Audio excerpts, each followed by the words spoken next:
Good afternoon, Crystal Cocoon listeners, wherever you are listening in the world. Thank you for joining us for another episode. We are so excited to be with you again today. I am with Brandon and Jesse, and I, of course, am Hannah Neal. And today's topic is our healing methods and methodologies. And that actually was brought to us by a listener curious about what is it that you guys do and how do you do it? So we're going to answer that question today. But before that, we have a question of the week too. What are etheric implants and how do you remove them? And that is from Jason Watts from Tennessee. So would either of you like to start? Well, Jason sent me the question. Excellent. So this is Jesse. And he was asked, when he asked me, the first thing that came to my mind was what my teacher had referred to as valves. And, you know, when she had told us about this, she was like, you know, I was told by, you know, I received this in a message and, so you can't talk about it at all. And I was like, oh, but do people have them? She goes, most people have them. And I was like, so I can't talk about it. So I'm going to talk about it. Yeah. And what she described and what my experience of them are these little ports, like a little entry point that is in the energetic field of a person.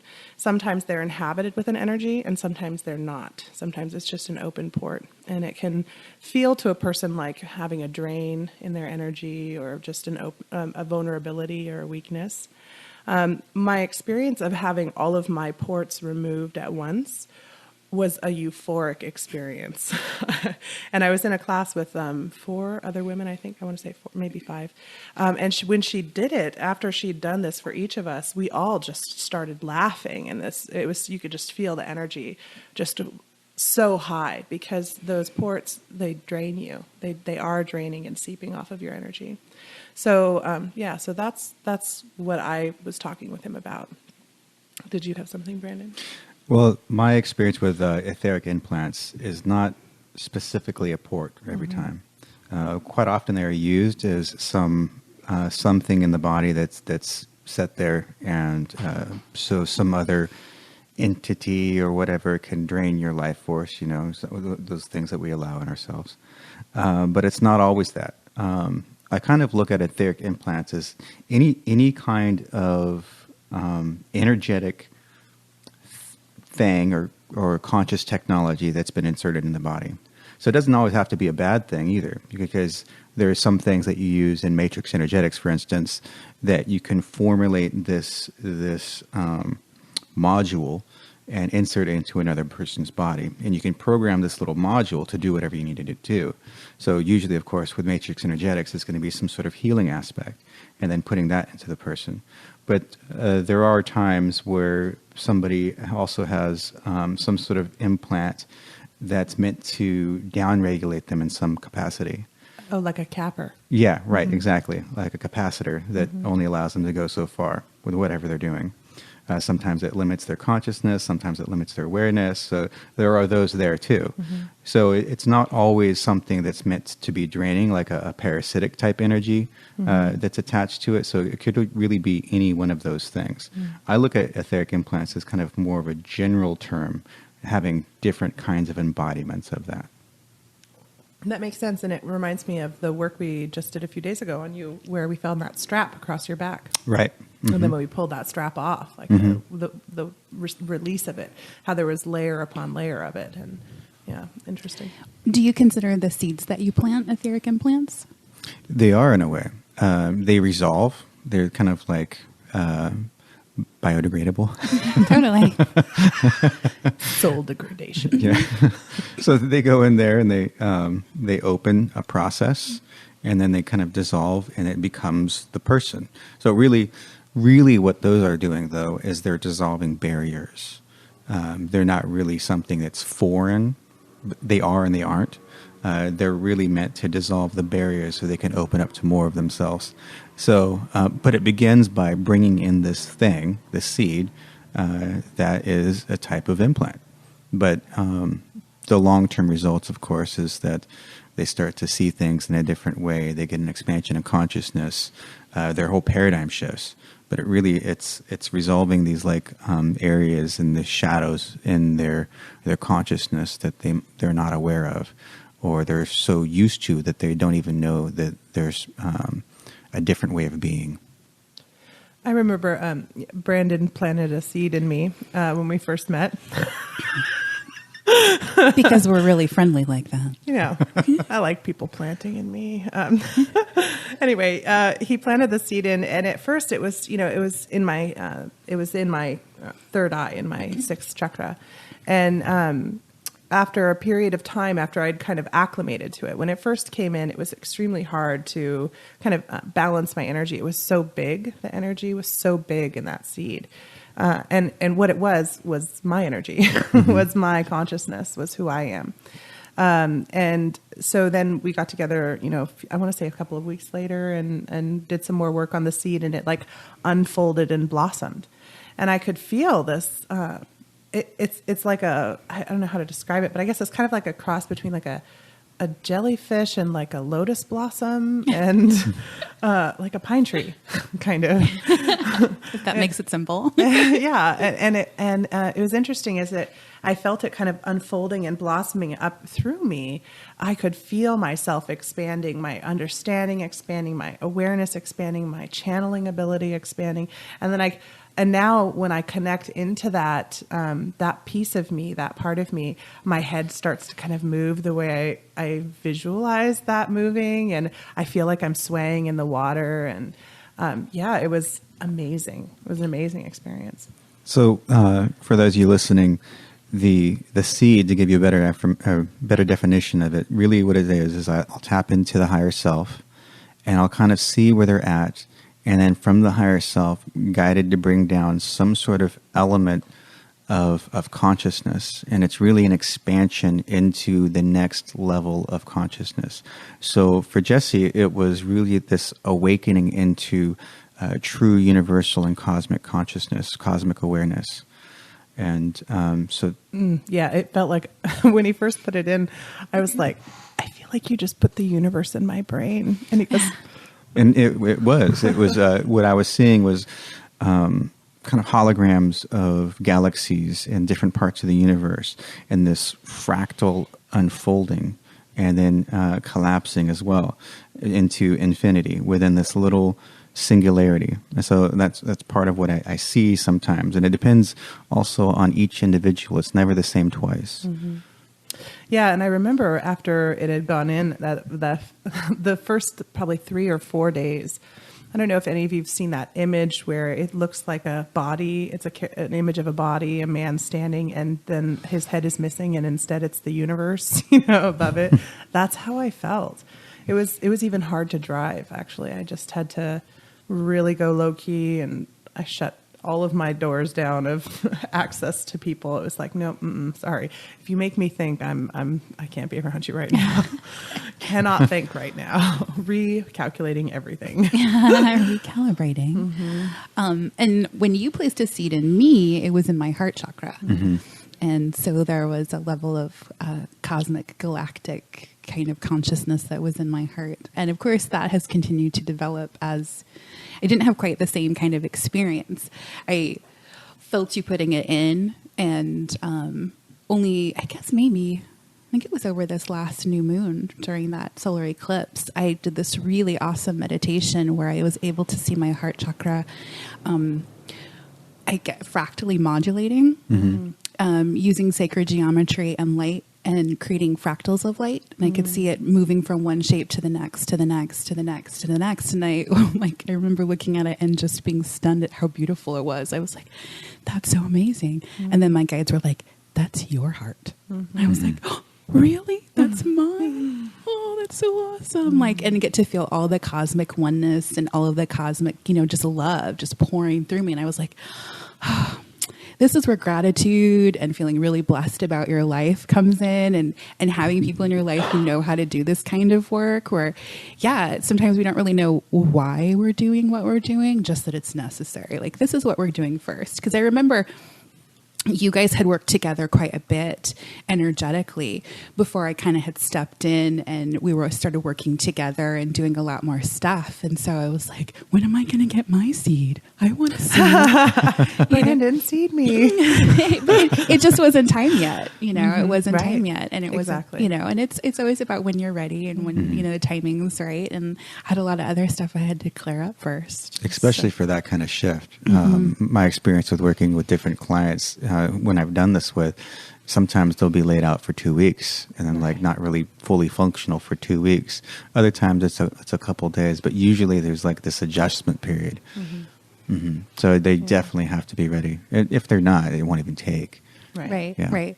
Well, and I think that brings into the topic, always seeking the guidance of the higher self, always seeking not only your own guidance, but the guidance of the person you're working with, their higher selves, and being sure you're checking with those things. But I have personally found, like you said, it just doesn't even come to me. It just doesn't even Absolutely. materialize if they're not ready. Absolutely. Yeah.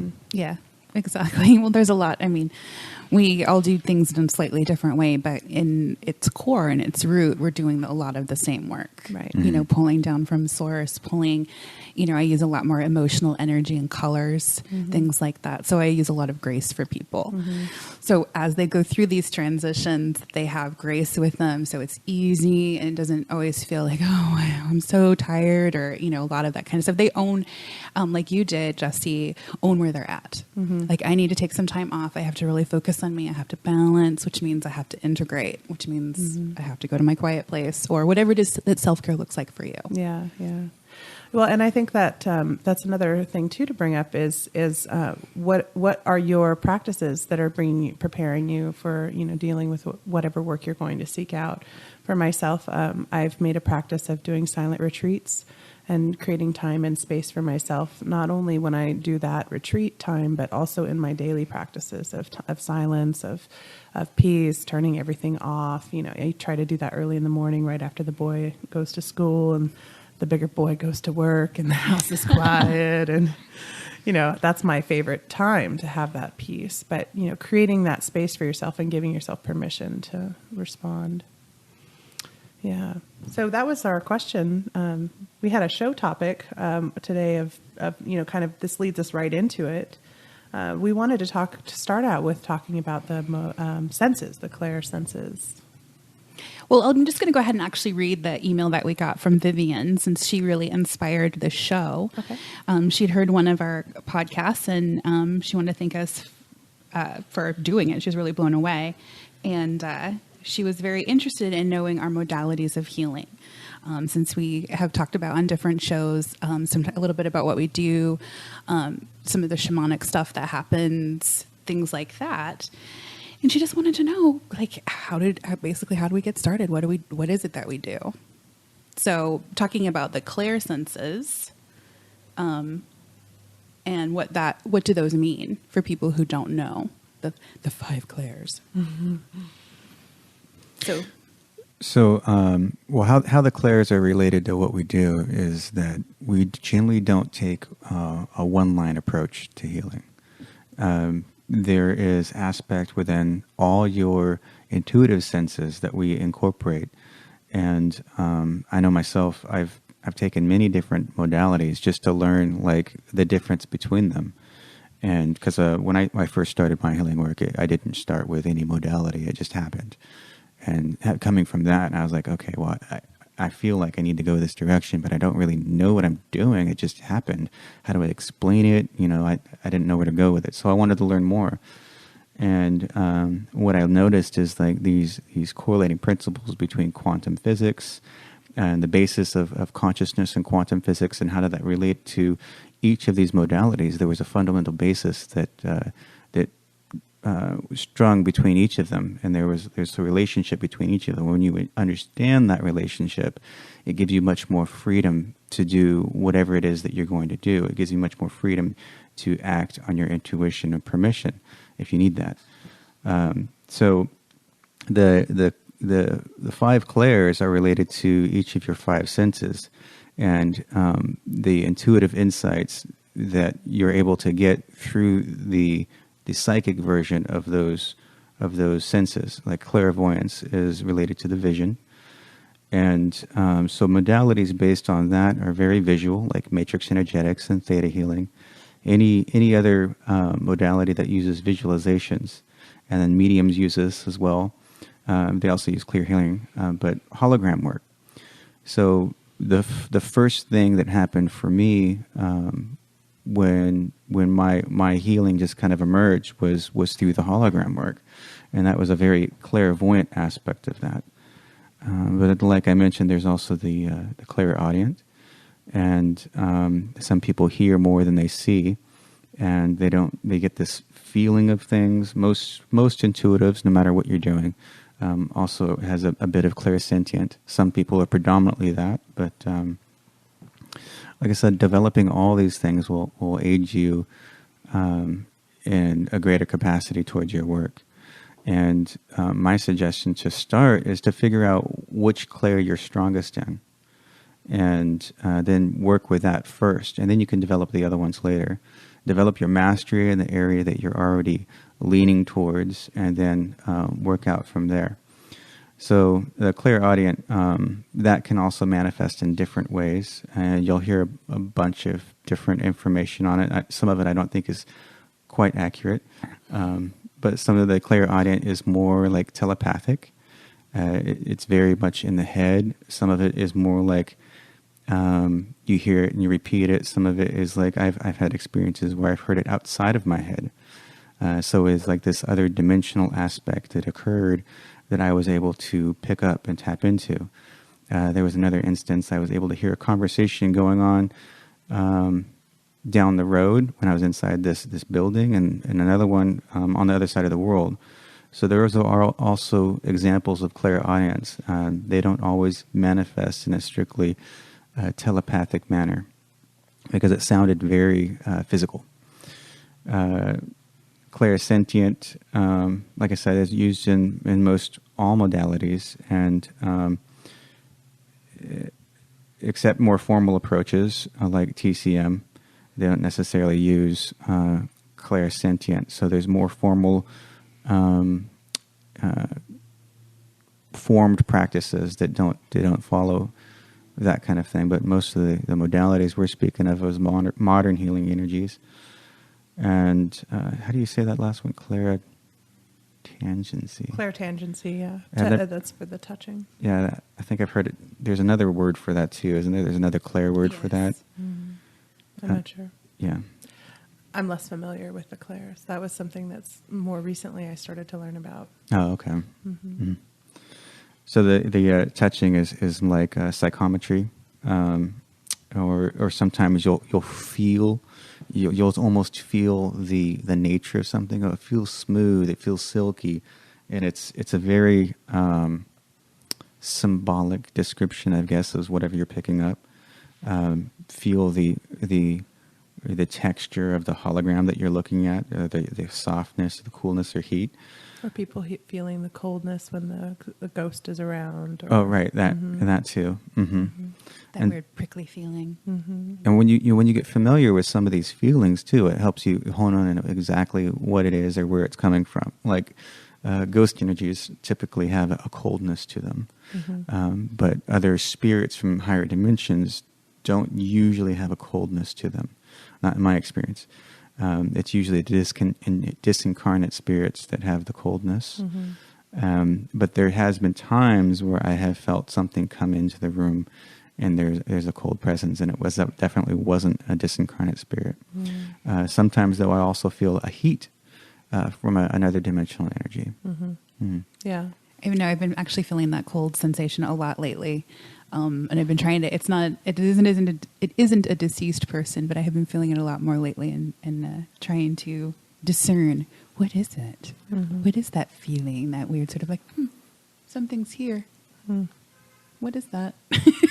Like, it's not bad. I guess we're just going to live with it for a while. And sometimes you don't always know right away. Right. No. It takes time to develop certain things, especially with these clairs. Mm-hmm. Some of them are not as predominant. We talk about a dominant preference. So I usually ask people, you said go with what feels strongest to you. And sometimes we're like, well, I don't know what that is. So ask yourself, would you rather hear something, smell something, touch something, taste something? Where does your natural inclination go to first? For me, I was like, oh yeah, I'd rather touch things. That's cool. So I started working with that first. Then I'd rather hear things. Okay, well, I'll start working with that next. And whatever, develops. It's sometimes just a matter of passions and, oh, I didn't know you could do that. I didn't know you could do that. Oh, that's so cool. Well, and permissions. Absolutely. Mm-hmm. Well, thinking outside the box. Mm-hmm.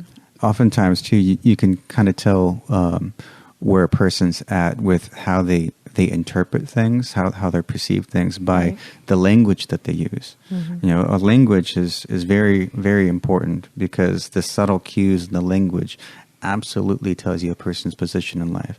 So if you're talking more esoterically about something or more symbolically about something, and they say, what feels to me like, or the way I see it is, oftentimes that will be a little indicator about how they actually interpret the information. Some people are more visual, will often talk about the way they see things. Right. Mm-hmm. Yeah, for me, I was clair-sentient. I feel in my body what the other person feels. I suddenly think like them, feel like them. I'll have the pains that they have, and so that would be clair-sentient. Mm-hmm. Well, feeling the pains that they have, that's clair-empathy. Clair-empathy. Intuitive feeling of emotion. Mm-hmm. Yeah, I know for myself, I used to think, oh, well, I'm not like other people. I can't be psychic because I don't see the ghost, and I don't see the hologram, and I'm not hearing things, but I would feel and know in my head what was happening around me, and so that made me feel a lot of doubt because I had a lot of beliefs built around other people's experiences, and I thought because mine didn't compare, that meant I wasn't the same. And really, the more I've worked with that, with what my senses were, which were working, the more the others have grown. Now I do hear things, and I am able to visualize these things, and I'm realizing also the way I was interpreting them, I was already doing that in the first place. I just didn't understand that that was what was happening. I didn't have the framework to put it into context. So if you are in a position where you're trying to enhance or work with one of your senses, if you are trying to discover what you're able to do naturally versus training into, try, just sitting with it for a while and accepting whatever it is that comes in and letting go of the preconceived belief systems that tell you a psychic does this, a medium does that, a healer is this way, and quit trying to define yourself that way and just let yourself be for a little while. Well, and have fun with it. Yeah. Play. That's, so much of what I've learned has been because I play with it and just kind of have some fun. If something is going to be, something I am exploring, I'm going to have fun with it. And there's a few of these clairs that, I've not even ever heard of. Like I had never heard of clair-empathy, but that's definitely what I do. There's also one like clair-eloquence, intuitive communication. Like that's a kind of form of channeling, for trying to like put these labels on all kinds of things. But there is like an overwhelming, overarching, sensory perception kind of thing. One of the latest clairs that I've actually started to experience is, I think on this list, it's called something different than I know it. I know it as clair-olfaction, which is like psychic smelling. Oh, right.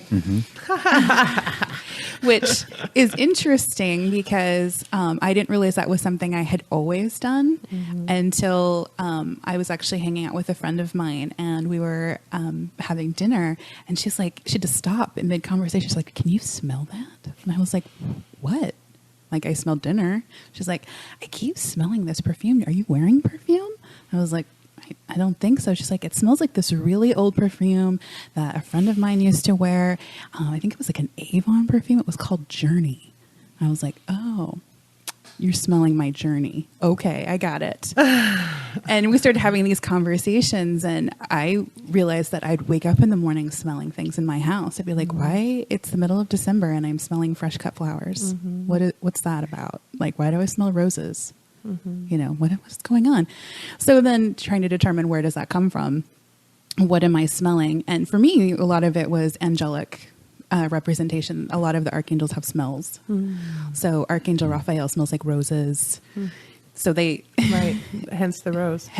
Right. And so there's a lot of just interesting, as you get to know things and explore them and things happen to you.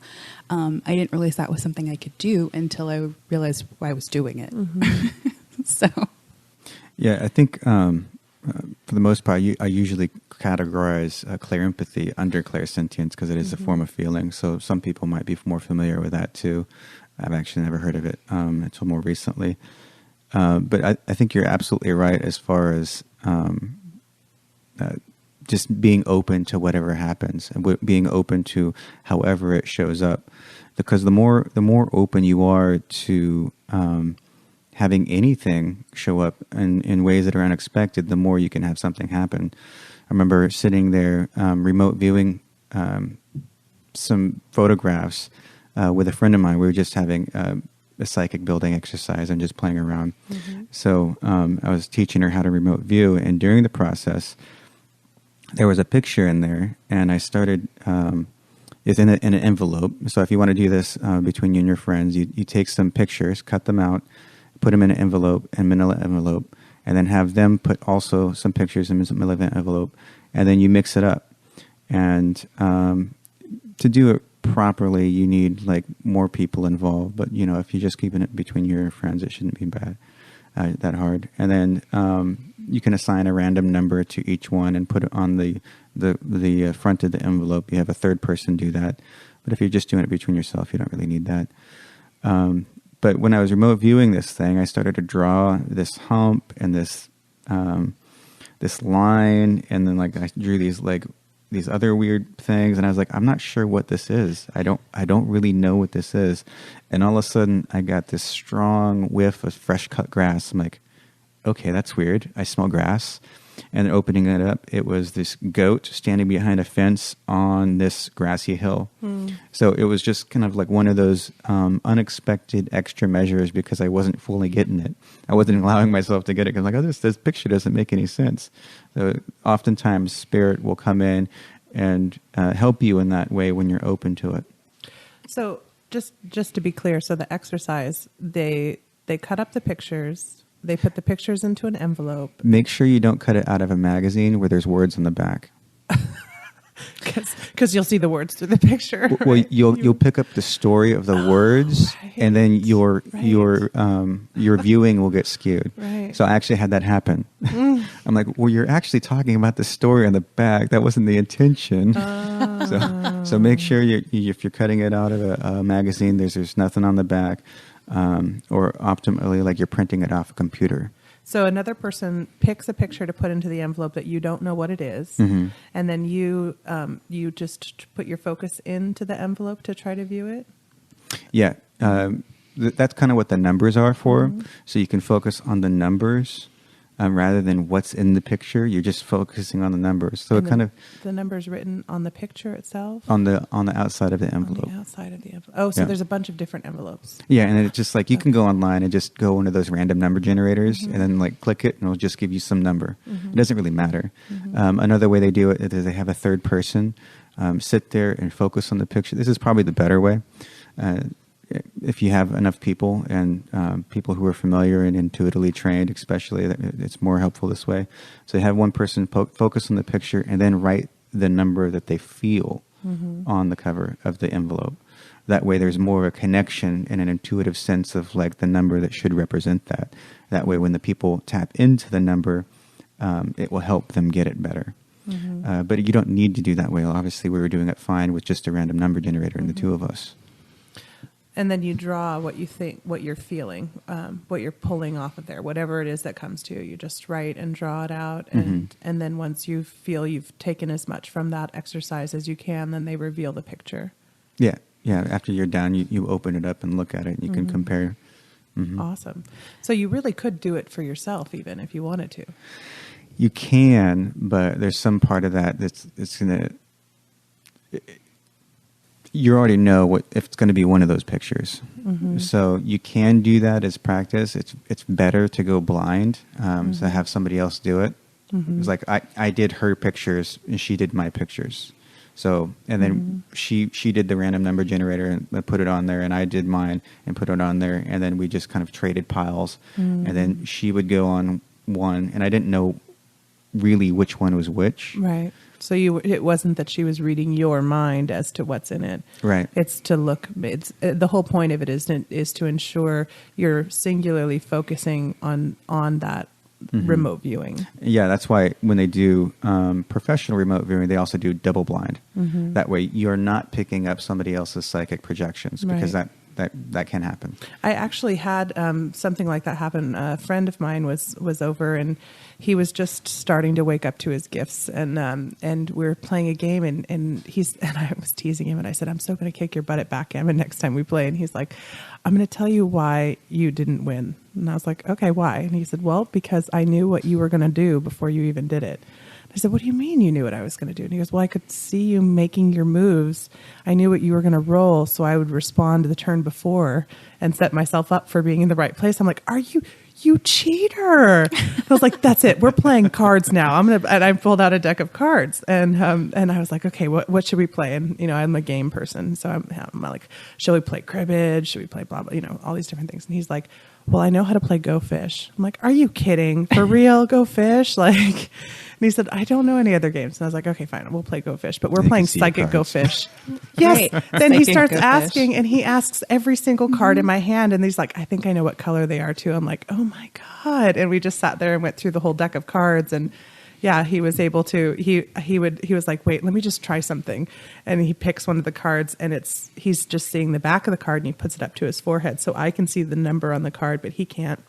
And he's like, "Is it a black queen?" I'm like, "That's amazing." It was really quite fun to be there at that moment. And he had this fear too, like, "Oh my God, I don't know how this is happening or why. I don't know what's happening, Jesse, but I know you're going to cut that deck in a minute, and it's going to be the 2 of hearts, and it's boom, there it is." And I hadn't even touched the deck yet. So sometimes it's just letting yourself experience it, and you never know what'll happen. Well, the more you allow yourself to tap into that greater awareness, the more you'll get things. And it's just like I said before, and you said, it was about the allowing. Yeah. So the body, the heart and the mind, especially the heart responds before the brain does. Right. But it will know something before it happens, up to 7 seconds before it happens. And this is registered by EKGs and stuff, and studied by the Heart Math Institute. So the body already knows. It's just allowing yourself to see what you already know. It's kind of like when you get that feeling and you go in the grocery store and you're like, "Oh, I'm going to find something awesome in there today." It's like your body knows. Yeah. I'm going to eat something awesome. It's going to be great. Well, like I said, the easiest way for me to allow is to make it into a game and to make it fun, to make it not so much, am I going to get it right or wrong? Because for me, because of my early childhood upbringing, there was a lot of right and wrong. And so just cutting that sort of even possibility out, and it's just a game. We're just playing. It's just fun. That for me really helps with the allowing part of it, because then I don't have to be right or wrong. It just is. Right. And I've played that game too, only I've played it with people drawing pictures and putting energy into their paper. And then this was with a larger group too, so of course it made it a little bit easier. And then everyone switched papers and envelopes, and we wrote on the outside of the envelope what was inside of it, and then we opened it. So it was interesting to kind of get your individual reads on, if somebody had asked a question, or it had to be a yes or no question, so they could either write yes or no, if specific issues or something they needed something help with. So it was like intuition building, in addition to being open to receiving energies, pictures, whatever you got, didn't matter. I think it's also important to point out one of the benefits that you guys haven't quite mentioned yet of these group exercises is that you're seeing and hearing how other people are working, and that can inspire you. It can inspire you, and it can also give you confirmations. When the 3 of us sit and do group work together, the first thing we do when we're done is, "Okay, what did you get? Okay, what happened for you?" And then one person will start to recite, and perhaps they focused on a piece of that work that is different than what I focused on. And so I'll be like, oh, that's right, I remember that. But mine was this way, and it was a little bit different. And so you can really build and develop your senses by just being willing to say your experiences, not even worrying about being weird, foolish. Yeah. or off, or Right. like you're not so confident in it. It doesn't matter. If you share what you're getting, it will develop, because you will find, if you let yourself, you will find similarities and strings to the other people that you're working with. Yeah. And you also will find how you're not so different. Right. And we tend to get into that place where we feel isolated because we're different from the quote unquote normal people. Right. And the reality is that most of us have these intuitions. We have these instincts that are already showing up in our consciousness. We just aren't trusting it, or we're not even recognizing that nobody else. Like for the smell thing, what comes to mind, I was at Hannah Neal's house, and I started smelling perfume really strongly, and I'm like, what is that? Because I'm not normally a smeller, Claire smeller, and Claire so Augustus. Whatever. Wait, isn't that tasty? I think I want to call it a Claire sniffer. Claire sniffer. That works. That might be tasty. But it was her grandmother, and my grandma likes to hang out at my house a lot. Yeah, and that brought up a whole conversation. We ended up talking about like the scent of fairies, and I realized, oh my God, I totally smell that, and it was interesting. But I had how would I know that nobody else is smelling that bubblegummy smell in the middle of the bus? I'm not going to go, do you smell bubblegum? Yeah. We talked about how fairies smell like bubble gum, right? Because I was having a lot of fairy activity, and I was like, every time I get the fairies around, I always smell like Hubba Bubba bubble gum. Yeah, like it's super sweet. Super sweet. Yeah, but still kind of fun, which again reminds me of my childhood. Yeah. So yeah, definitely smells are something new for me, but something I've also actually really enjoyed having a part of my awareness, because like Brandon said, sometimes that's that added layer that comes in when you are receiving things and you're not sure. Yeah. And that trust factor is huge. Trusting your intuition, trusting what you receive was big, and it's still big for me. Yeah. And that's where the confidence comes from when you talk to people. It builds your confidence. Those confirmations are everything. Yeah, I've learned that I just have to speak whatever I'm receiving. I used to qualify it in the beginning with just, okay, well, this is what I'm getting. And just be like, okay, I don't know if anybody else is receiving this. But you do get those confirmations, especially when you need them. The more people that you have in your sphere. Because I know, too, the other part of this is oftentimes in the beginning, it's a very lonely journey. Yeah. And so finding other people who are like intuition, what's that? Using your intuition. Well, why would I do that? And it's now like my family. I was in Seattle not that long ago with my younger brother, and I was like, the MapQuest is, my GPS is dead. I'm like, all right, well, I'm going to have to intuitively get out of the city. He was like, okay, then we'll be fine. Because that's some faith. Right. And then I had this moment of like, oh no, what if I screw up? What if I get lost? Then I was like, just trust. Yeah. Just trust, go with the flow. I mean, you can always find your way out. Sure enough, got on the right road to get right out of the city, bypassed all the traffic, got out, no problem. Yeah. But sometimes it's a matter of really trusting yourself and just, again, allowing whatever happens to happen and not judging it, not having a level of expectation. It's going to look like this. Yeah. And that's one of the secrets to healing too, is if you're doing healing work, don't hold back. You put all of your energy, put all of your intention, put all of your focus into what you're doing, and don't hold back at all. No matter what picture you're doing, if you're getting a picture, that's because you're guided to that. So just go with it. So even though my first healing event that happened, with that hologram that popped up of my mom, I had no idea what I was doing. I thought it was like, well, this is different. But I went with it. And then what I immediately felt was the strong love I have for my mom, the strong compassion and the caring I had for my mom.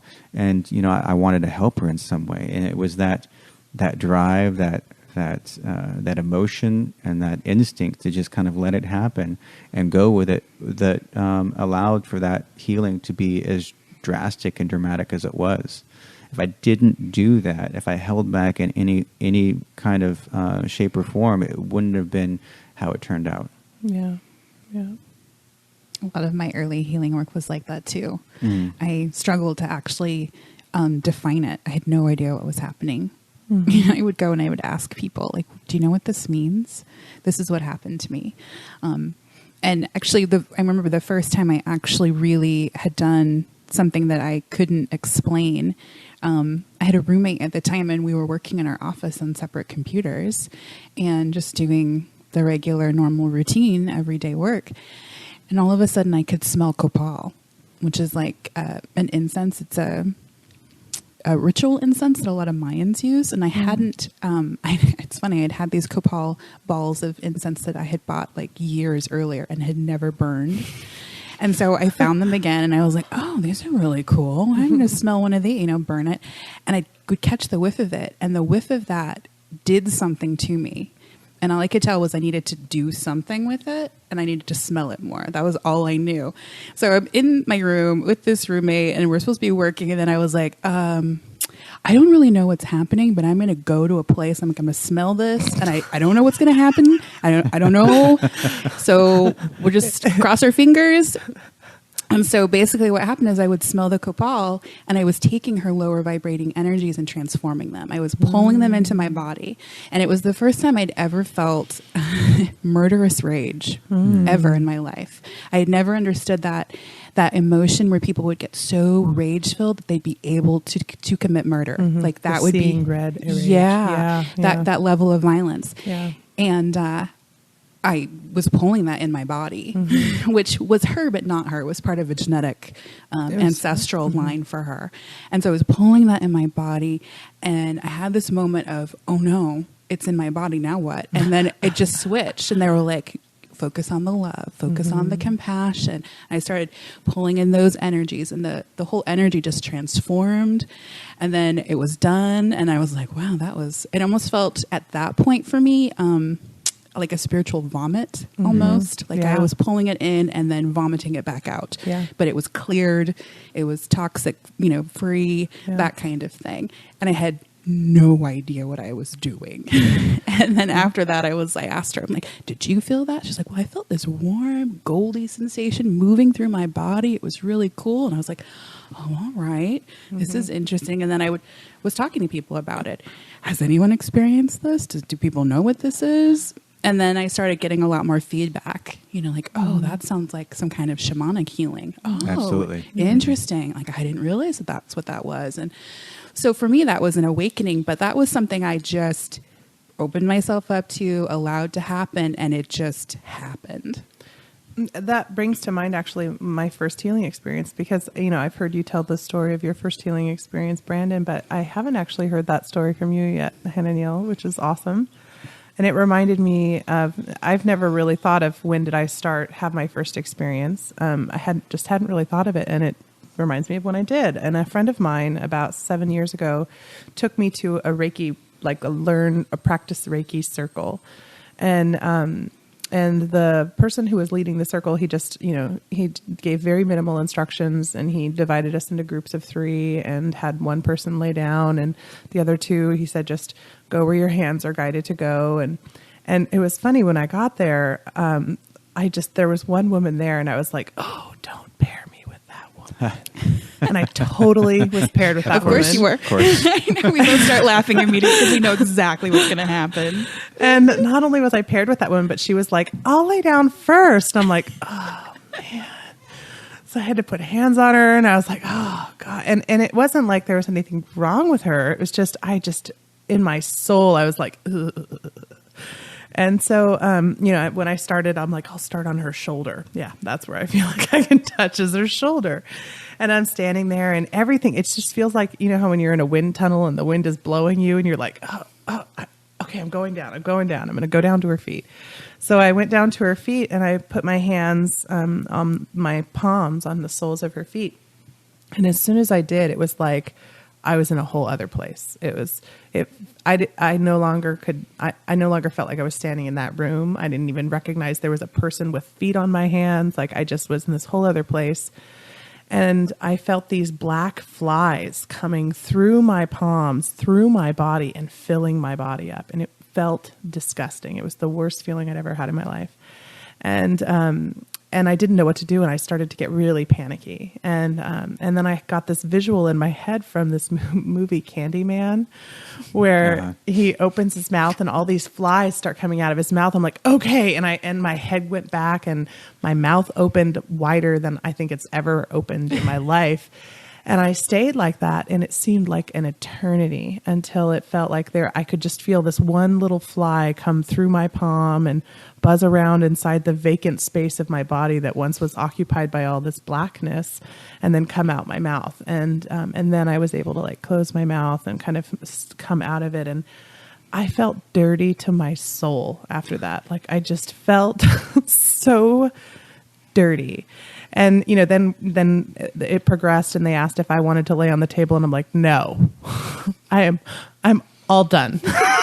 Like all done. And so then, that we're all sharing, and the woman, she starts talking about how amazing her session was and how she felt so amazing. And her son was in Iraq, and his unit had just been bombed, and she wasn't sure if he was even okay. And it was all of her fears, all of her anxieties. She was lesbian. She wasn't accepted by her family. I mean, her whole story came out, and I'm thinking to myself, I know what every one of those felt like. And it was grody. You see, when you lose your healing virginity, it's not always pleasant. No. It does get better, though. But, and it really, that experience, I have to say, it really frightened me away from it. And even still to this day, when people ask me, so you practice Reiki? I'm like, no. No. No, that's for amateurs. And it's not that I really think that, but it's, I had this fear created by that experience. And so I would advise, as you're going out and you're exploring your gifts, and trust your intuition. If you don't want to touch that lady, don't touch her. There's a reason. So that's my cautionary tale. Sorry. Don't touch ladies if you don't want to. All boys should learn that lesson. There's also different ways of handling things like that where Yeah. you won't get that experience. Right. Well, and now I have much different understandings, but in the beginning, and I think it also goes to say that if you're joining groups or you're checking things out, really, again, just trust your instincts. If your keys get lost and your car won't start, and you run into a pothole and you get a flat tire and you're really late, maybe you're not supposed to go. Yeah. Maybe it's a different group. That's been a lot of I don't have any formalized training certificates or anything in any energy work modality, because every single time I've tried to do that, I've tried to attend, Reiki attunements, and I can't ever get there. Mm-hmm. Something happens, something comes up. It's very clear you're not supposed to be there. I have the same experience. So that has been a part of my own actual realization of my own energetic purpose here, was that a lot of the modalities do have a level of distortion in them. And limiting.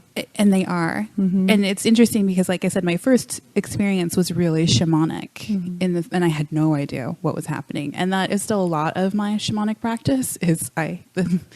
My guides say, the less you know, the better. Right. Because you're not controlling it. Right, because then I don't have expectations. I don't have pre-programmed ideas. I don't have all of these things. But that was the first time something happened to me. And it was interesting because there was a lot of other information that came through at that same time. Mm-hmm. I felt like I was supposed to be wearing a mask. Mm-hmm. I did. Right. Because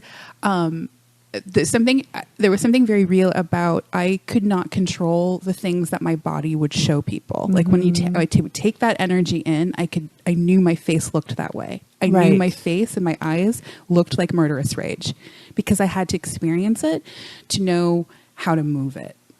Mm. And so experiencing things and taking them in, I know we collectively have had a lot of people say, no, that's bad.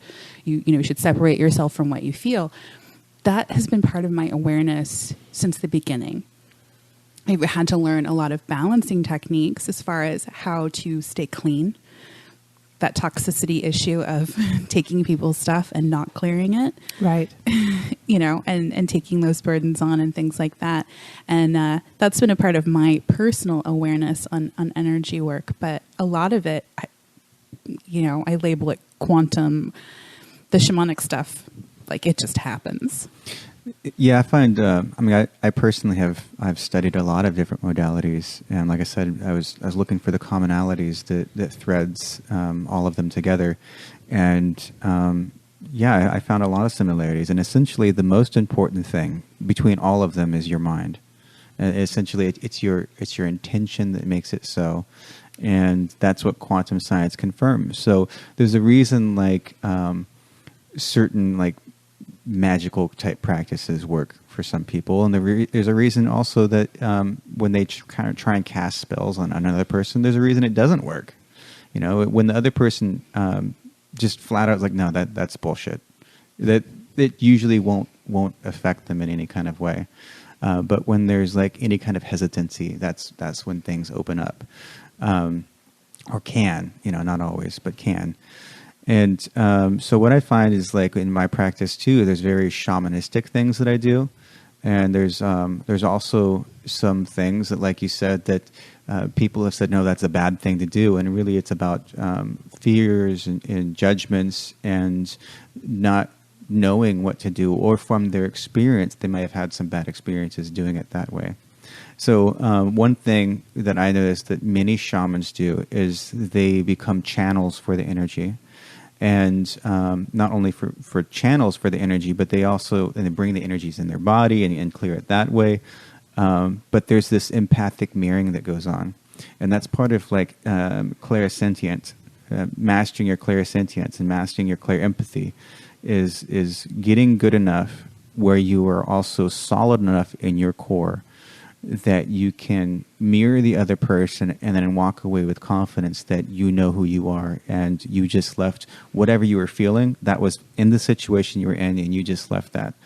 So when you're solid in your core and you have no holes in your aura, when you take care of your energy, it won't really be a problem. The more light you bring into yourself, the more of you bring into yourself, the more it won't be a problem, because it's your essence and your energy that's going to really be a guiding factor as you channel source through you and around you and bring source out through that other person. That's what the change is going to be. And again, it depends on how you approach it.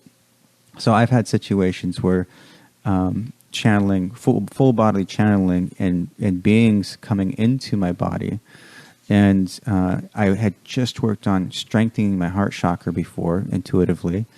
And I was like, oh, I need to work on my heart. And then it felt awesome, magnificent. And then there were some beings that came in that weren't so pleasant. And I knew right away what I needed to do. And as they were moving through my body, I kind of let them. But after that was done, I moved them up through my heart. And there was this amazing healing that happened for them. And I could see where they were at, because it was more like this inhabiting each other's bodies kind of thing. And they just started crying. And it was this big release for them. They never knew life could be that blissful. But again, it was this channeling thing, me being solid in my core and not having any fear and knowing with confidence that I could do that and wouldn't be affected by that. That allowed me to do it. I think we ought to we're kind of coming close to the end of the show, but maybe could you guys talk a little bit about what channeling is for you? I know a lot of people ask me, what does that mean, channeling? I like to kind of explain it a little bit and using a metaphor as a radio. When we channel, sometimes with the frequency, your personal frequency is distorted. The channeling comes through, and that's just, for me, is receiving. Opening myself up to receive. That's what channeling is for me. Mm-hmm. And usually aligning myself with my higher self, my guides. If I'm channeling for another person, their higher self, their guides, any other divine beings who want to be supportive in that endeavor, that kind of thing. And so making sure that my own energy, and this kind of talks a little bit about what Brandon was saying, knowing who you are authentically. that has been an ongoing struggle for me, a challenge for me to grow and learn to accept myself, so that when I show up to do this kind of work, do channelings, there is a definite me, not me feeling. So when the channeling comes through, it's usually a matter of who is it, what's coming through. Sometimes it's an energy field. Like I said, sometimes it's a color. Most of those things I don't predetermine. They happen when they do. So usually when I'm with clients, I will ask them, after we're done, what did you experience? Mm-hmm. And then I'll walk them through a little bit about what's happening. Sometimes I'll do it in the channeling session. Sometimes I can't, because I am not actually present. Mm-hmm. My consciousness is kind of sitting on a shelf. Right. So I'm hearing and embodying and moving energy as if I were, Archangel Michael or Archangel Raphael, or doing blueprint work like with Source, doing a lot of that DNA stuff, which for me comes through in sacred geometry and colors. Mm-hmm. So that's what channeling is for me, and making sure I'm a good radio station that is tuned to the right frequency. There is less distortion, and if I need to tune my frequency a little bit more, I can do that. Yeah, channeling it definitely shows up in different ways for different people, and then there's different forms of channeling. A lot of people who are more tuned in, clairaudient wise, will hear the voice and then just repeat it. And so that is one form of channeling. You're just repeating the messages as you get them. The more, a next step up for that is also letting your consciousness aside, as you said, and then letting the messages flow out however they will. And the more you step out of the way, the more you can set your own consciousness aside, the clearer the message will be too. Because there's always the filter of the channel itself that has the tendency to color a message. And you also can think of it as like when you're using a computer, you have to use the hardware that's built in the computer and work with what you got. So the message will change depending on which computer you're using. And then there's also the not just verbal messages. So I know when channels or energies come through me, consciousness is wanting to be expressed. My head will twitch to the side when certain energies come in, and then my head will start bobbing as this energy is kind of guiding me, and it's kind of letting me know, yeah, I'm taking over now. I'm like, okay, well, you go ahead and do whatever you need to do. And then there's also, as I mentioned earlier, full body channeling, and that's where I allow the being to come in completely. And I'm basically like this large meat puppet that it's moving around. Meat puppet. Yeah. Sorry. Brandon always just says the funniest things. The other thing, channeling doesn't have to be that big either. No. Sometimes, for me at least, it started because I would be talking with somebody and they would need advice, and I would think to myself, God, I have no idea what to say. And the next thing I know, my mouth is opening and the best advice in the world is coming out of it. And it's just what they needed to hear in that moment. And I needed to hear it too. So some of us, when you find yourself, if you're one of those people that, you don't know how you know it, but you know the right thing to say, or maybe you've done some free writing exercises and you're surprised by what's come out of you, that could be your channeling, just starting to waken up and explore that further. Spend more time, sit more time with that, seek out more opportunities to practice that, and you can enhance your own channeling skills and your own ability.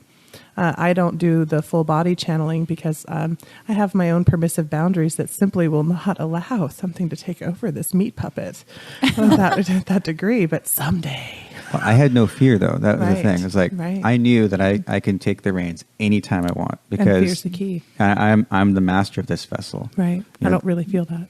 I'm still learning that myself. Still learning. I've done full body. It's been a relatively newer experience for me.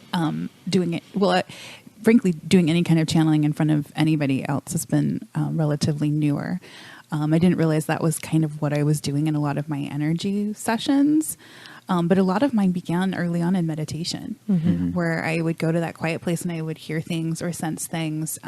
sometimes I would have angels embody my body, which I really love because they always make my body feel really good. Things, I call it the snap, crackle, pop effect. Because like whenever I'm out of alignment, it's like crack, crack, crack. Oh, wow. I had no idea my hips were that out. I had no idea my shoulders were holding that much tension. So that release always feels really good for me. And they're like, yeah, you can feel like this all the time. You can feel like this all the time. Yeah, that's a common experience for me. If doing full body channeling, they'll come in and then my muscles will move a certain way, and all of a sudden they'll tense up and tighten, and then like I'll start like, I don't know, my body will shift in ways, and I'll suddenly find myself standing in this very empowered pose. I'm like, whoa, this feels good like this. Yeah. What is And this? that's because they're optimizing your energy. Absolutely. They're taking that body and they're like, what do I do with this? And they have a better control of that because it's a pure energy. It's not identifying itself to an expression. It's allowing itself to be. Well, they haven't become complacent with the body. Right. You know, so a lot of times we don't even realize that we're having a little bit of discomfort or we're sitting the wrong way because we've been so used to it. So you get complacent of your body form and the way you hold yourself. And yeah, very true. Well, we talked a little bit about etheric implants and oracles earlier. I have an old wound in my hip area, which the angels have been working with me for the last, like really hardcore working with me for the last probably 3 years, which is why I had an accident earlier this year and fell down. Because I hurt my Achilles, because it's my Achilles heel. That's so embodying myself in a really powerful, structured way. So when I get that embodied feeling, it's constantly a reminder, remember how you're holding your body. Remember the energies that you're holding. Because a lot, Justine, we've talked about this as far as not wanting to be in our bodies. Right. And that's been an issue we've had to work with on, going outside of your body. So having to live in my body all the time and be present in it is something I've had to work at. Right. But I appreciate the channeling that when it does come in, because sometimes it feels like, for me, there's like an iron almost that goes literally from the top to the bottom, and my entire body will swivel on that line.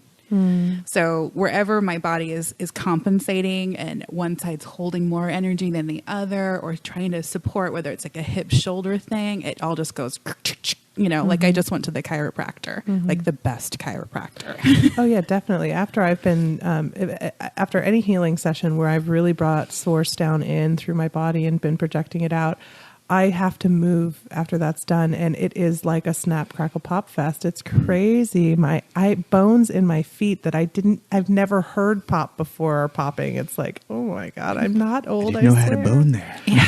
I didn't know there was a bone there. Well, like I've had the atlas, which is the very, very top bone in the top of your neck. That's like literally, it's one of the hardest things to adjust because it's literally almost it's inside your brain. It's also one of the biggest problems for people. It is one of the hugest. It's a huge problem. That's been adjusting for me lately, which is beautiful. I love it, and it feels so good when it happens. But at the same time, it's the weirdest feeling because it literally feels like it's popping in the middle of your head. Yeah. And so, sometimes I'll be in a session and I'll just turn my head casually and go crack, crack. And I'm like, oh, well, my atlas just popped. Well, we've come to an hour, a little bit beyond. So we're just going to quickly, I wanted to give a special shout out. We have a new awesome friend of the Crystal Cocoon, George Freeman from Australia. We love George. Hi, George. Thank you. Yes, thank you, George. Thank you so much, George. He built us a page on Facebook for the Crystal Cocoon, and he populates it with some amazing, channeled, researched, well-written information that is so in keeping with our own experiences and approach to things. So yeah, there's some really, really great content out there. So I would encourage all of you to check it out. Yeah, really. And he has other postings around Facebook, so I'm sure you can probably find him. He works in sales and marketing, so it's like I always love it when you find somebody who like works in the normal world and they're like coming out with these messages, and you're like, how do you go back to that normal job? But anyway, so yeah, we wanted to thank him and remind you all to send any of your comments or questions to us at TheCrystalCocoon@gmail.com. And you can find our shows on YouTube or iTunes and download them through Libsyn if you can't get it through those. And you can find us on Tumblr, Tweet, Facebook, so Google Plus. We're out there. I just wanted to clarify real quick too, if you're doing your own research on the clairs, you're going to get a lot of different versions of it out there. So it doesn't really matter what it is. There's a bunch of different theories on the clairs. There's the 5 senses, and there's like more senses. There's the clair empathy. There's a clair tangency. There's all kinds of things. So it doesn't really matter. You'll just find what works for you and just play with it a little bit. Yeah, the important thing is to remember it's your experience. Yeah. Right. It's your vessel, your body, your Find energy. what works, let go of the rest. If Yeah. it's not working for you, let it go. Yeah. Move on to something else. Definitely. And lastly, a big shout out thanks to Eric. Yay! We love you, Who Eric. makes us sound wonderful and produces the show. We thank him from the bottom of our hearts. Yeah, we don't sound nearly so awesome in person. I don't know about you, Speak but for yourself. I know always this this awesome. voice. Like, I love this microphone. Thanks, Eric. thanks, Sarah. And thank you.